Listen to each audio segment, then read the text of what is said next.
Jalup Gavana ma Siaya William Oduol en achiel kuom jotelo ma Siaya mosebedo ka yudore e mesa mag weche manyien nyadi e kinde mathoth e higani. Oduol ne othich kod County Assembly ma Siaya kendo tony e lwet Senate kata bang' dok e apisi. Kamano Oduol osebedo ka ng'ur ni orengo ok miye tije kaka katiba oluwo. Wuota Nyambaga obedo piny kod Oduol kendo dayo dhoge kama e chal mar mbaka. Nyambaga jang'we do thuolo mar gombaka kod jalup gavana ma Siaya CPA Dr. William Oduol. Mwagodo gombaka e odiochieng' ma kawuono niendi kendo wan kod penjo malach kuom thuolo mar higa achiel. Jalup gavana osebedo kod achiedh nade maka kod kacha, ber gi rach mar bedo e apisi tok chamo muma kendo bende osenyaka thiche oko gikore ni Senate no rese modok e apisi. Jalup gavana chiegni kuom gombaka kodwa. Erokamano ahinya Walter and ago kendo erokamano ni Ramogi TV. Penjo mokwongo kuom jalup gavana ma Siaya. Gavana ichamo sara dwe ka dwe. Jopiny neno ni okiti kata obedo ni ne gimiyi thuolo mar tiyo nang'o? Osacha to pod ayudo. To mano e chik. An kaka deputy governor, an ok an deputy governor momi. An deputy governor moyier kod jopiny. To ng'ama nyalo gola e komani en japiny. Nyaka ne Senate Nairobi puodha ma wach ni gik mana wacho mege mibadhi ka ne gin adier. Omiyo impeachment moro mane Assembly ma Siaya oketo chande nok nyal betie. Ma Senate ma Nairobi wacho ni mondo adog Siaya mondo wati kod Governor Orengo. Governor Orengo pok omiya tich.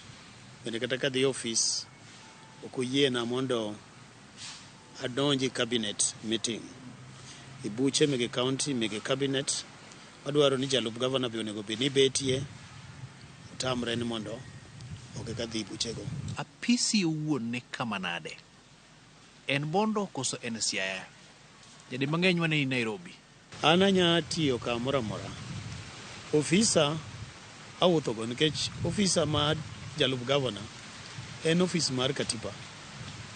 Iketa Usenge, iketa Luanda Kotieno, iketa Thur Dibuoro, office ma official ma deputy governor ma Siaya en Siaya County Headquarters.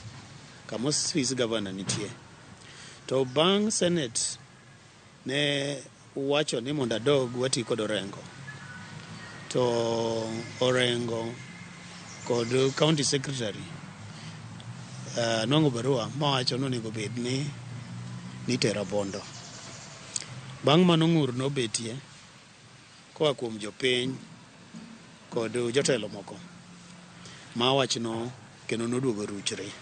To nikech ne kadok tanong' kata kofisa ne nwang'o go kifuli. Bang'e ne waturo ofis nikech mane ofisa ma chik katiba oketo. Ne waloko locks, na adonji office. Nyaka na adonji office, poka gi interfere koda.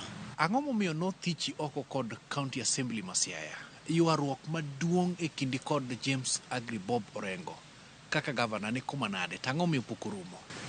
James Orengo, gavana ma Siaya County no siepna. Kendo na dier ni ndalo mane wamanyo ombulu, nwarwako lewni machalre. Kendo nwawinjre kabisa.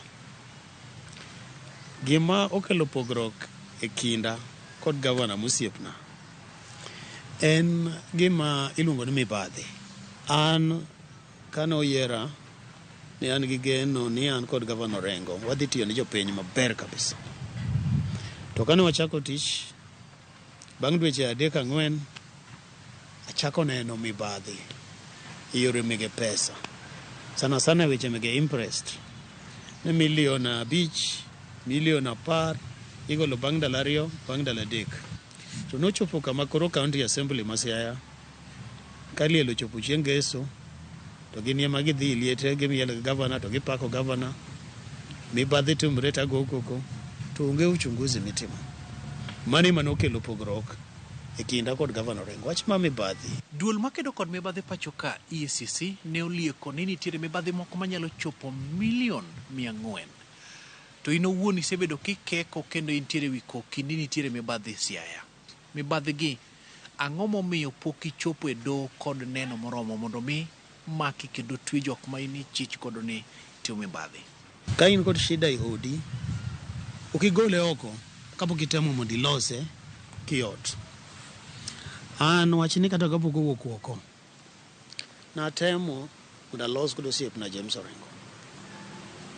To ka wachni neno tamre losre i executive ka e kinda kod James Orengo, to ne adhi batero wachni i assembly. Assembly kana atero wachni to onge uchunguzi mane gitimo maber gi impeach a. Bang' impeach a to kane wadhi Senate, wa Senate oduoka to nawacho ni wachni okawawe aling kama. Nakawo stakabadhi manan kod evidence duto manan go bana atero ni EACC. Lakini adwa mondo anyisi Walter ni EACC pok otieko uchunguzi margi. Kech na atero cases mang'eny, pesa molal Siaya en karibu $2 billion. Sirikand Rasanga cha kod sirikand Orengo kaka indi gimo $500,000 bende olal e dweche manyocha wantiere kwa tiyo karibu dweche 6. List ma jo EACC nyocha ogolo. Nyocha gidwa yelo sana kijana miluongo ni Hezron Opiyo.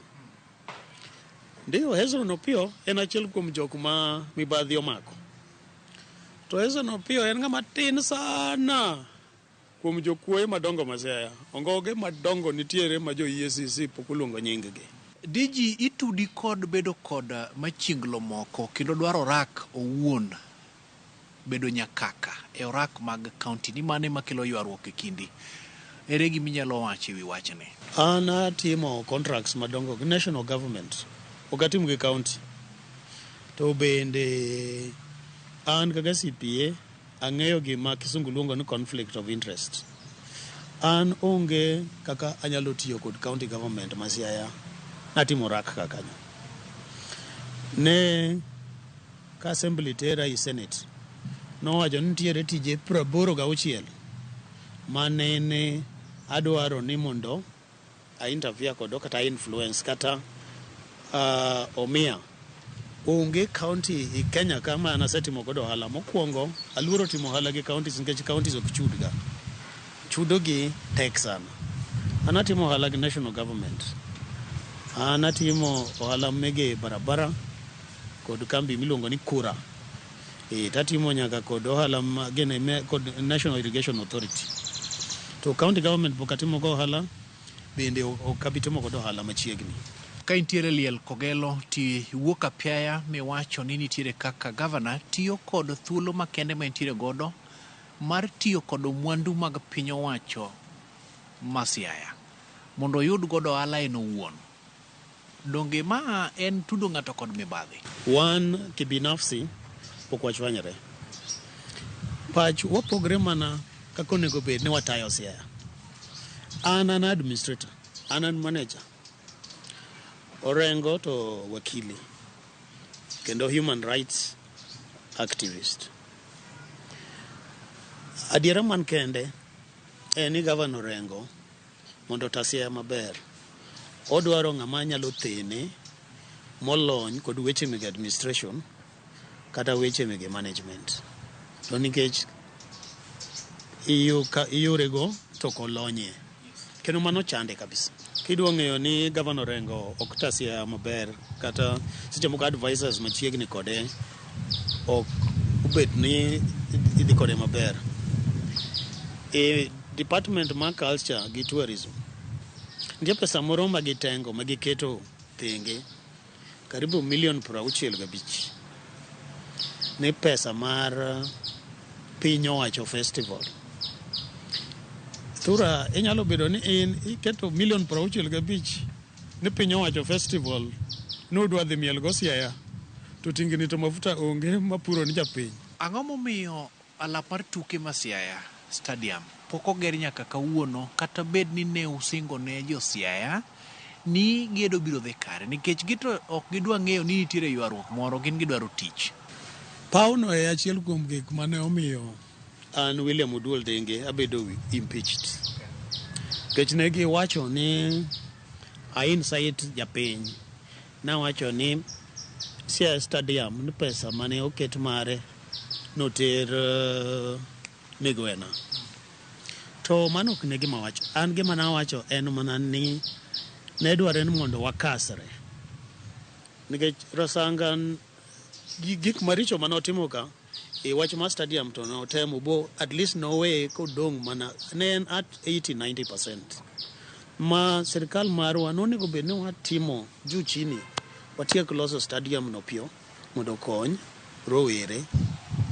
Diji nitiere kwayo makende mosebed kichwalo ahinya te thidhia ma Siaya, ma en kaka mwandu mwinjo bende konyo jo Siaya. Uno wuono timo ang'o mondo mi nya e weche mag puro chop ne japiny?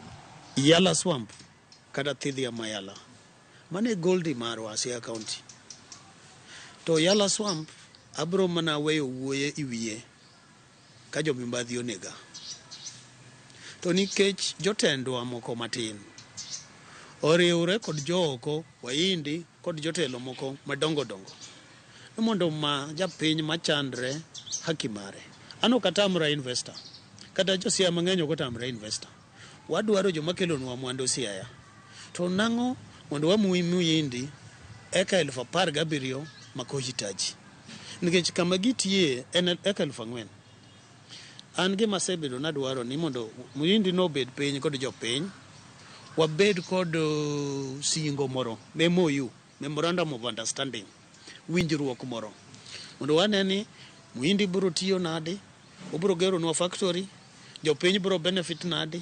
Ka intiere romo moro Siaya, teriedo ji 6 mokelo kanyakla Lesho Odhiambo, Nicholas Odero Gumbo, Charles Owino gi jok modong'. Ni mage team midwa dhi piem godo gi jatendi James Orengo e yiero manyien. Ma nyiso ni kore se jwang'o tich, ni rito mana yiero. Anya chung e kom ma MP Malego Usonga. Uyiena, chiko yiena. Anya chung e kom ma Senator ma Siaya County. Chiko yiena. Anya chung e kom ma Governor ma Siaya County. Mabe na asega yombo ban wango 2013. Bomaya maya. Gima nyaka nyis ja Siaya ni 2027 an Oduol Denge unrelevant. Aidha kaka Governor ma Siaya County, Senator ma Siaya County, MP ma Siaya County. Lakini gima ng'eyo ni okadhi bedo deputy governor ma ng'ato. Ija ODM kose se donje UDA. Gik ma ODM nosetimona kata kopo ni an ng'ama thod korona asetho. An pesa maselalo i party ma ODM ne kod gik mang'eny ma ODM osetimona. An akwayo jotendwa ma ODM ne kata ka en go makakwaro kata makadayo kapan William Oduol an asechiwo kata asechulo kata bed mana ni in go wadu mihero kaka koro an gi party na mahero miluongo no ODM. To wadu ichung to kawo le dwa tong'o wi to jirani obiro bomako le ko wadu pok otong'i kiringo kidok yodo wadu man kod le ni ko siringo kidhi ka jirani. To jirani en sirikal matiyo masani ni ema ng'enygi ne noresa i Senate. Mibadhi moro tudi ni kori tiyo kod thuolo mari g'Assembly ma Siaya mondo thich oko Orengo. Assembly ma Siaya James Orengo ema ne nopidhogi. Koro thuol mane opidho cha ema koro kendo luoga mondo luor mondo kae. Omiyo en chama nyanje. Kik gilaumu William Oduol. An chien. Jiroge ne gidwa thicha oko. Koro sani awinjo ni sani giyware matek kabisa. Ma speaker kode, Governor Orengo, kod Assembly ko chande. An anyiso jo Siaya kata mana jo Assembly go ni wan kaka jotelo nyaka wabed joma jadier. E kinde mane thichi oko kod County Assembly ma Siaya, Senate no dhi oresi miyudo fuong'ruok midok kendo itiyo. Ng'iyo obede kindi kod piny owacho makare kendo nyaka chop seche giendi itiyo kod piny owacho. Dong ma dhi ataro gi dwaro mar party manoyieri. An aja ODM ma life member mar ODM. Although ni jo ODM ma Siaya County to no wacho no expeller pok ayudo barua. Chairman mar ODM Siaya County Olo Kanda ne giwacho ne gi expeller. An aja ODM ma oyangore ni tiyo kod serikal. Kakoro watiyo ko DG, odiochiengi chalo nade kichiew? Kachiew gokinyi mokwongo go Nyasaye erokamano. Kaka jalo ma religious. DJ neno ka wang'i pod leny kendo bondo bende pichni ng'ama dende ler.